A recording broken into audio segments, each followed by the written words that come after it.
ಖಡ್ಗಗಳ ಯುದ್ಧ. ಭೀಮ ದುರ್ಯೋಧನ ನಡುವೆ ನಡೆಯಿತು ಯುದ್ಧ.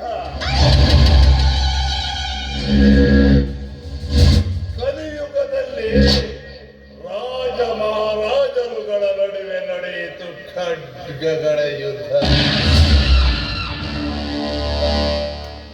ಇಂದು ನನ್ನಂತ ರಾಜಕೀಯರ ಮಧ್ಯದಲ್ಲಿ ನಡೆಯುತ್ತಿದೆ ಮೋಸದ ಯುದ್ಧ.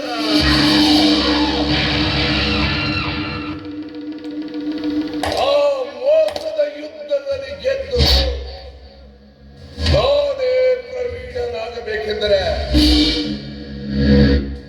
ಒಂದು ನಾನು ಸಾಯ್ಬೇಕು, ಇಲ್ಲ ಆ ವೀರ ಧರ್ಮರಾಯ ಸಾಯಲೇಬೇಕು, ಇಲ್ಲ ನಾನು ಬಂದಾಗಲೇಬೇಕು.